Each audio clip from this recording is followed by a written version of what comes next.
नमस्कार जय जगन्नाथ आपण मानकु आपणक प्रिय यूट्यूब चैनल नुआ कथा को स्वागत। फ्रेंड्स आज मु एही वीडियो माध्यम रे आपण को कहबी जदि आपणक शरीर रे एही समस्या थाए ताले रसुण खांतु नाही, आपण असुविधा रे पड़ी पारंती।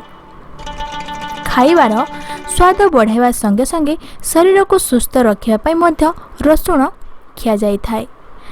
रसुण कानरे होथिबा संक्रमण एवं उच्च रक्तचापर समस्या दूर करिथाए। यह सह प्रतिदिन रसुण खाइबा द्वारा शरीर रे कोलेस्ट्रॉल कम हेबा सह रोग प्रतिरोधक शक्ति मध्य बढ़ाई थाए।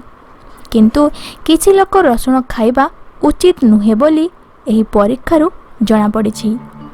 किछि लोक एमिति अछंती जो माने रसुण खाइले सेमानक शरीरर समस्या भल हेबा परिवर्ते ताहार खराब प्रभाव पड़ी थाए।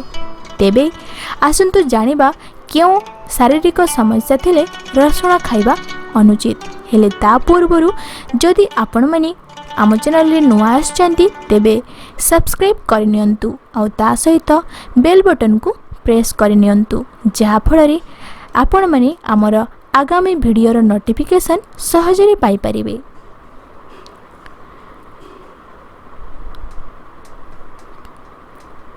प्रथम शारीरिक समस्या, रसुण सेवन करिबा द्वारा रक्तचाप कम होई थाए, सेथिपाई निम्न रक्तचाप थिले रसुण खांतु नाही।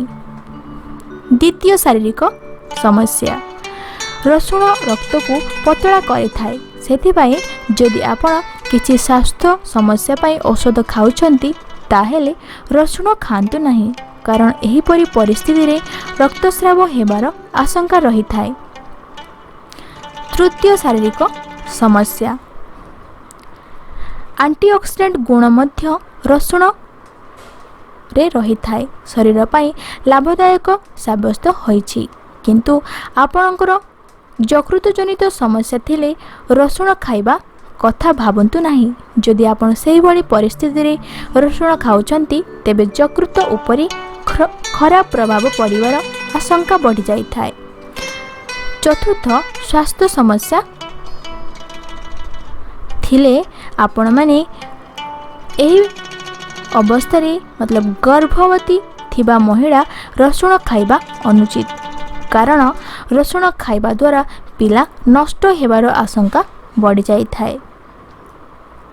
पंचम हेला जदि आगो को आपणकर अस्त्रोपचार हबार अछि तेणु सेतेबेला पर्यंत आपण रसुण सेवन करंतु नाही। रसुण खाइबा द्वारा अस्त्रोपचार समय रे रक्तस्राव अधिक होई थाए। तो फ्रेंड्स जानले तो यही सब शारीरिक समस्या थिले रसुण खांतु नाही, नचेत असुविधा रे पड़ी पारंती। जदि वीडियो भल लगी थिबो ताहले लाइक करिया को भूलिबेनी और ता सहित सब्सक्राइब करिबा को भूलिबेनी। धन्यवाद।